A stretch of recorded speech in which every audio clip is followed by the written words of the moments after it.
Baltimore, and that is Justin Peters. We are from Justin and Kelly. We're from New York. How are you doing? We didn't sign a long contract with Anthony and the O-Town Improv Festival. It had one clause. It required us to ask this same question twice. It's Saturday night. The block is almost done. There's been 15 cumulative hours of improv happening. I want to ask you one more time. Please be very honest. How is everybody doing tonight?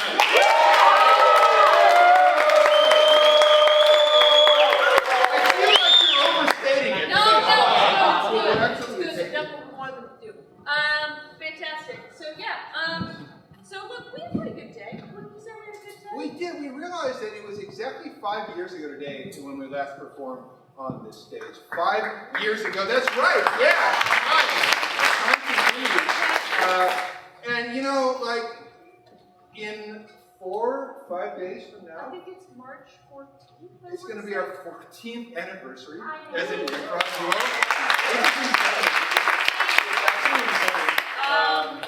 Yeah, we've been doing this way longer than the version of us in 2010 thought we would. The thing about New York improv duos is that they're normally hatched over a beer at a bar called Walters. Well, wait, does everyone get the reference? We're from Justin and Kelly. Does everyone get that reference? Yeah. Are there people who don't get the reference? Yeah. That's great. Thank you for your honesty. So, a long time has passed since that was a current reference. Yep. But we're going to take you back on the winds of time to the year 2003, a simpler time in American history, when reality television was at its dawn, and a show called American Idol was making its debut on the first season American Idol, we all remember it. Who won the first season American Idol? Who's the runner-up? Justin. Yeah, right. Not as many people had his surname right in their Justin. Yes. Right. So what you may or may not know is that back when reality TV started, they didn't know what to do with the stars that were created from this medium.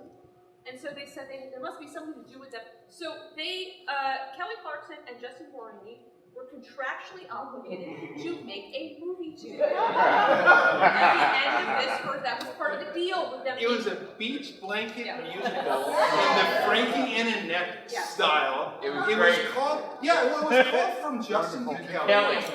It is commonly known as one of the absolute most trashed garbage pieces of art that's ever been made. There have been a lot of pieces of art. As far as we can tell, it was like conceived, written, shot, edited, released, and dumped into bargain bins in Walmart, all within a span of 6 weeks. It's very bad. And so when the two of us were coming up with the idea at the theater we were at in New York at the time, where we were both on teams, we were like, had 2 beers, we were like, we should form a duo. And then after 4 beers, we were like, this would be a funny name. And Kelly, you're Justin. After 6 beers, it was like, this should be From Justin and Kelly. That'll be funny. Because in New York, when you do a side project, you have no expectation that it will last more than a month. So the name is the funny part, Our friend right? TJ's here in front of us. TJ He knows what I'm talking about. Right? So you hatch an idea at a bar, you rehearsed once and it sucks. You do 2 shows and they suck. And then you're like, I guess we're not doing it anymore. 14 years later. So we're gonna give you a little bit of advice. If you take nothing away other than this from the festival, please go home remembering the following 3 points. If you find yourself on the brink of perhaps initiating an artistic project that might come to mean something to you, such that you might extend it over the course of 14 years when you're right on the brink of your fucking learner's permit, right? Like, try to not pick a name that is also a name of something more prominent that already exists. The NCO was terrible. We're a .org because the movie was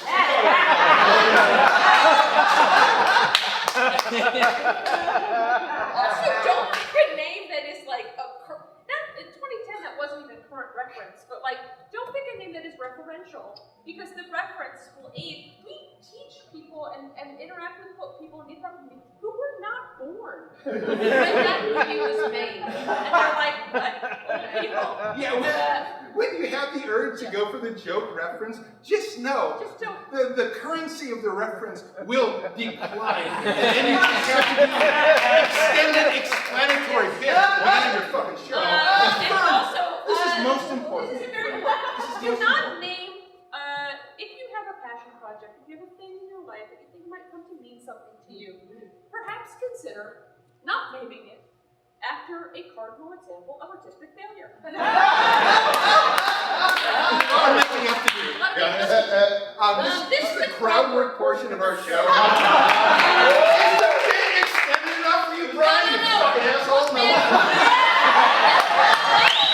We're not done. We're not done. And Anthony, you're not going to cut us until we're going to improvise for 4 minutes. You'll be like, they wasted their time. Yeah. It'll be fine. So we've come to learn a lot about each other over the last 14 years. And I would submit that we have become the weirdest people we know as a function of our work together. Wouldn't you say, Joe? Oh yeah, we had a real sort of like getting to know you period where we hid our quirks from each other for fear that if they learned about how weird we were, like that our counterparts would leave us and we would not have an improv duo anymore. Cut to now, and I have to tell you guys something. There's a phenomenon in my life that few people have experienced, but we want to share it with you. And that phenomenon is a phenomenon known as morning Justin. Okay? Morning Justin, we tour all around the country, so we stay in places together and we come to know each other's habits. We used to have separate rooms, but then that was financially ruinous for us. So we gotta cut costs somewhere. So then that's where I don't remember when I first met Morning Justin, but Morning Justin, I don't know how to describe it. Justin wakes up physically, but does not wake up mentally. I would say for probably 45 minutes of the first part of his day. Would you say that? You don't know. I wouldn't know. You don't know. You don't know. Secondhand. So he wakes Kelly up. tells me that apparently, like for the first 45 minutes that I'm nominally awake, I'm like saying things and shouting things as if I've just returned from a trip to the fucking moon. You're so this is my story. He wakes up like this. You scream. I wake up screaming. And I'm like, holy shit, what's going on? And I realize he's just waking up. And then he announces who he is, which is not Justin, but he'll say, hello, my name is Richard Krimble, and your name is Mary Cram.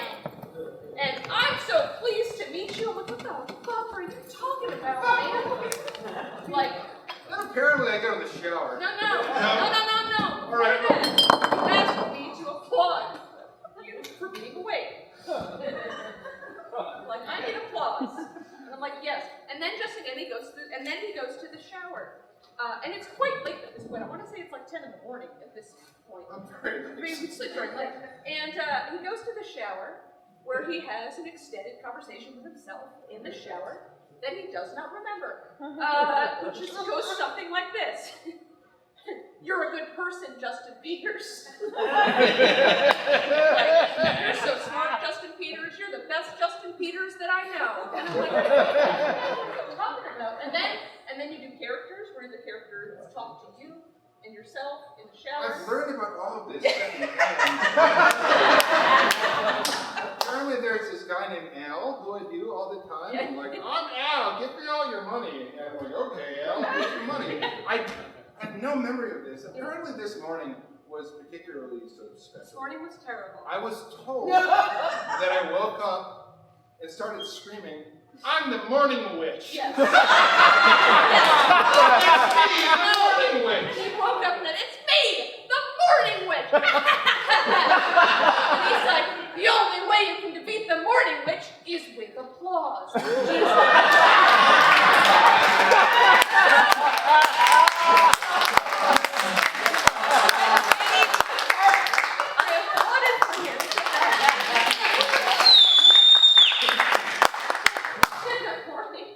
So apparently I came back, like the morning witch wouldn't go away. Yeah. I'm like, ha ha! The morning witch returns! And then Kelly I was had like, a break. I was like, Justin! I was like, this is the worst thing you've ever done. And then I snapped away. I'm like, what? Did I say something? Yeah. And here we are now. So now you know how fucking weird we are. Yes. It's only gotten weirder since the last time I took the stage at the Marshall Ellis Theater here in Orlando, Florida. Yes. Give it up for Marshall in the booth back there.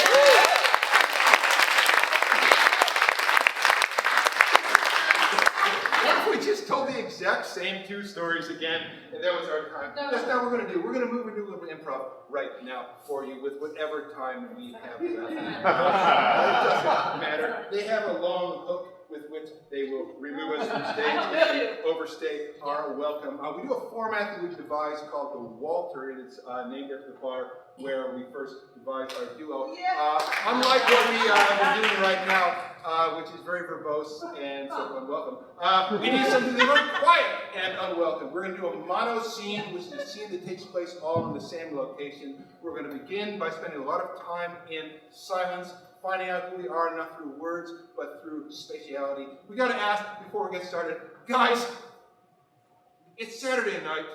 We're all having a good time. We got to know, are you with us?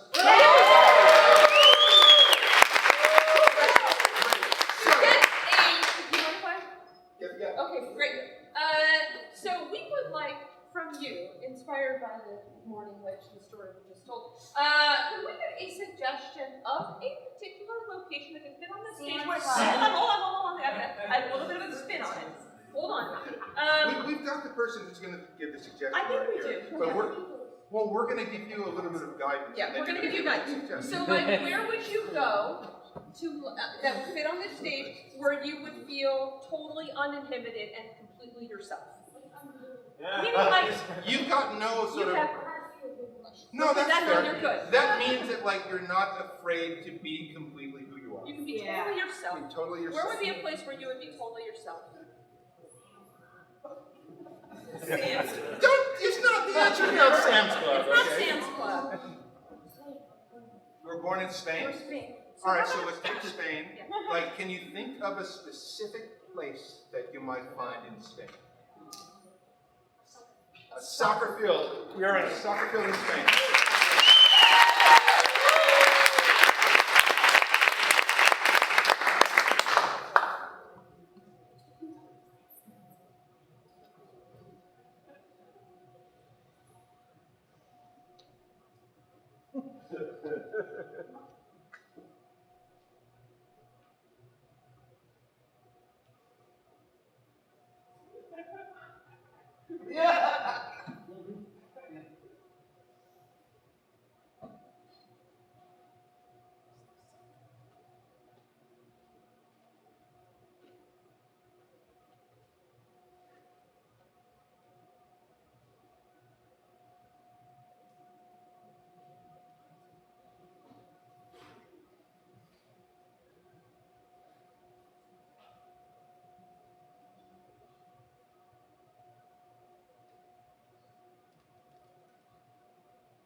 Dear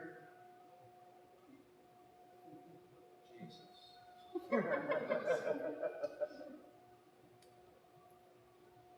It's our feet. Bless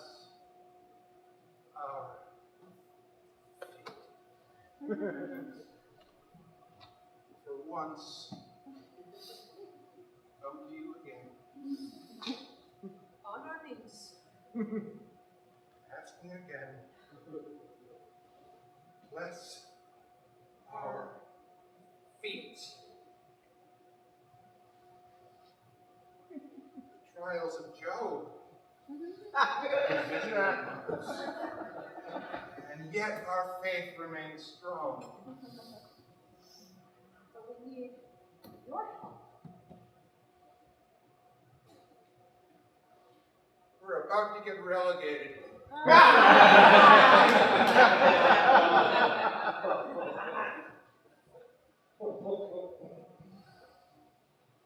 And some of us do not think that anybody is listening.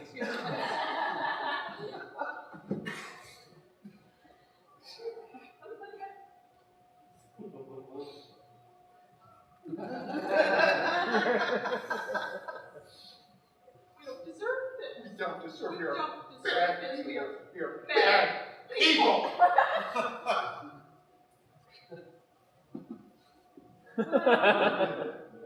We know what we did. No, it was wrong. And relegation and humiliation is our punishment. We will accept it. Accept it. For best to suffer in this world than in the next. I'd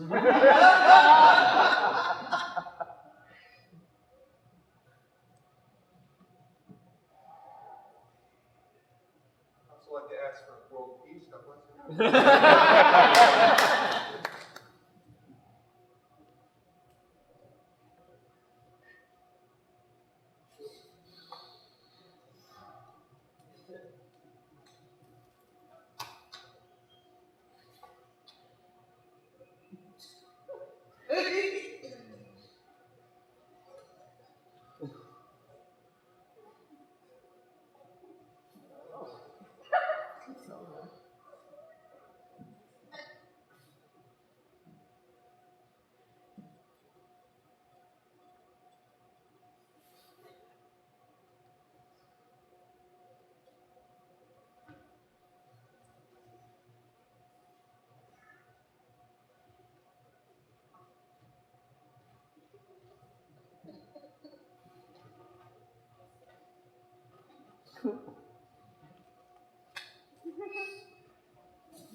Coin toss.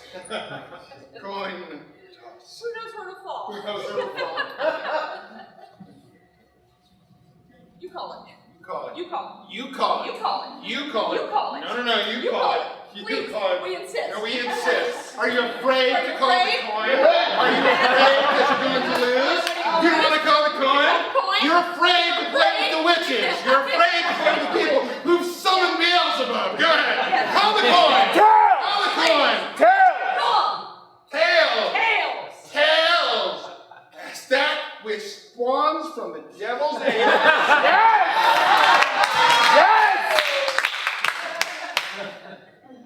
We now choose heads. Is it the head Head of Jesus.